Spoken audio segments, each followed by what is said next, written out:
We said previously that, humans are creatures of habit, and habit is safe, and habit is warm and fuzzy and nice, and we like it, right? Yeah. So, what's the advantage of using this to step out of the mental habits that we've created for ourselves for 30, 40, 50 years? Why would I want to do that when my habits are my happy place? My perspective is that it's a choice. It's a choice. There are people who want to live their lives in pursuit of comfort. And okay. And there are people who want to live their lives perpetually on the edge with no comfort. Right? And then there's everything else in between. Right. There's so many shades of gray, it's crazy how many different shades of gray there are. I'm not expecting this material to be for everybody.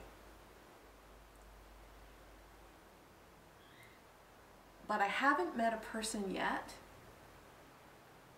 who hasn't wanted something better than what they've got, or who hasn't wanted something more than what they've already got, or who hasn't wanted something different than what they've already got. So from that perspective, if you can legitimately say that there isn't anything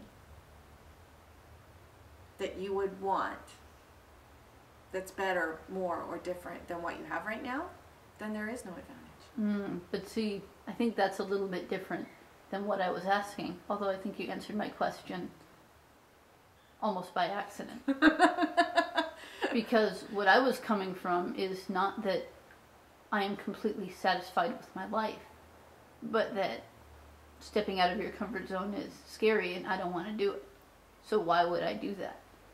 And the answer that I'm getting from you is because by doing that, you can help create for yourself something more, something better, something different. Yeah. And I'm going to give you a metaphor, okay? And it's not mine. This metaphor comes from the founder and developer of Belief Repatterning, Suze Casey, who I've had the privilege of working with for the last 8 years.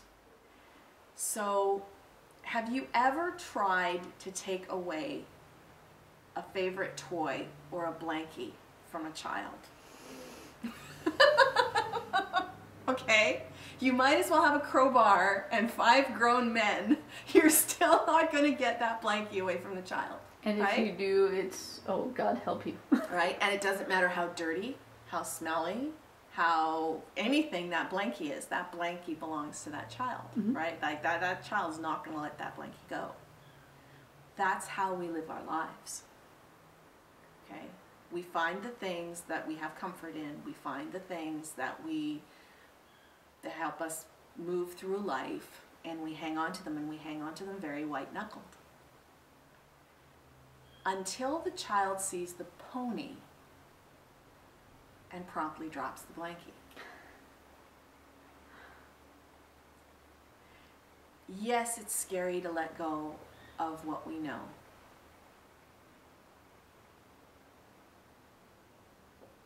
But if what we're moving towards is more attractive than what we're hanging on to, then it's not seen as a sacrifice. Right. And let's take it a step further. Let's play with the metaphor a little bit more. Who says that child has to let go of the blankie? Maybe the child puts the blankie on the pony and then gets on the pony. It's not for me to say. It's for that child to say. It's for that child to make the choice of whether or not that piece is serving them anymore. Or if maybe they want to ride the pony and then go back to the blankie. Exactly. The varieties and the combinations and the permutations are endless. It's not so cut and dried. It's not so black and white as everybody would have us believe. I mean, yes, we do that to create simplicity, but it's not. How rich do you want your life to be?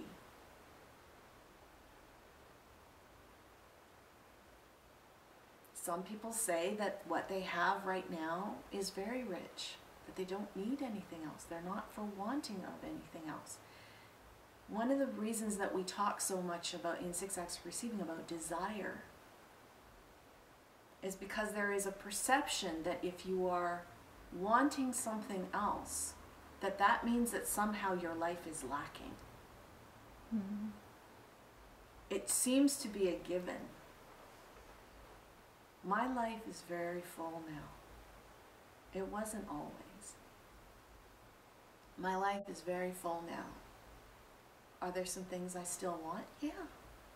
Does that mean that my life is any less at this moment? No. Does it mean that I'm lacking or there's something wrong with me? No. There seems to be this perception that the reason that people want to come to these kinds of workshops is because there's something wrong. There's something that's got to get fixed. Okay, maybe there is. But that's not a prerequisite.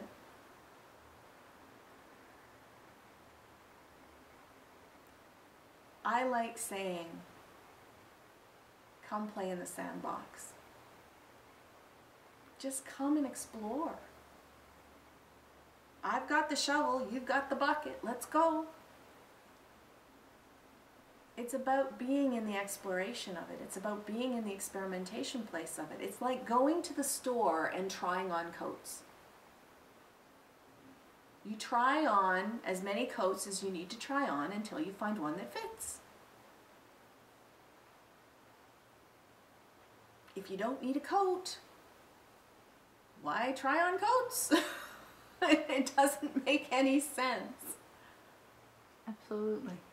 So, and forgive me if I'm not directly answering your questions sometimes, but it's, we tend to have this Q&A thing, and I think you can tell by how I share my material.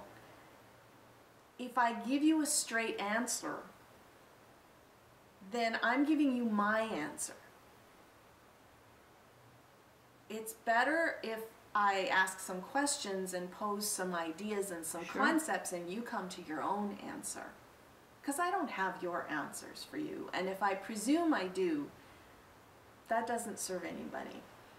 Right. Do I have my own thoughts? Yeah, I have my own thoughts. Do I have my own experiences? Do I have things that I'd like to share? Yes. And to be really honest with you,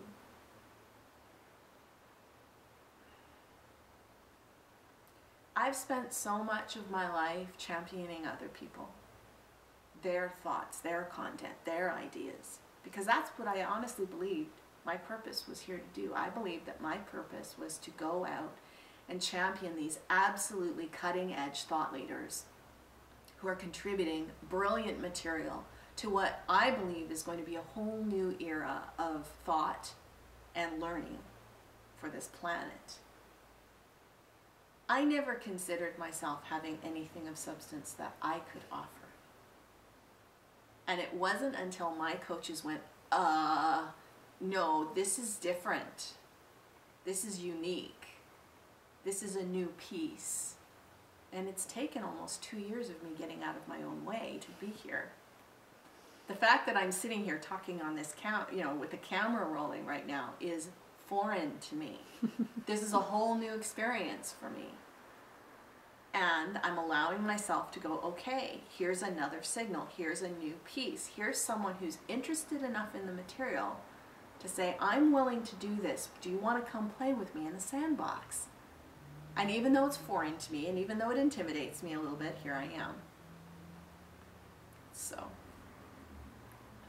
does that help answer your question? Absolutely. Without feeling like I'm dodging it or abdicating it somehow? Not at all.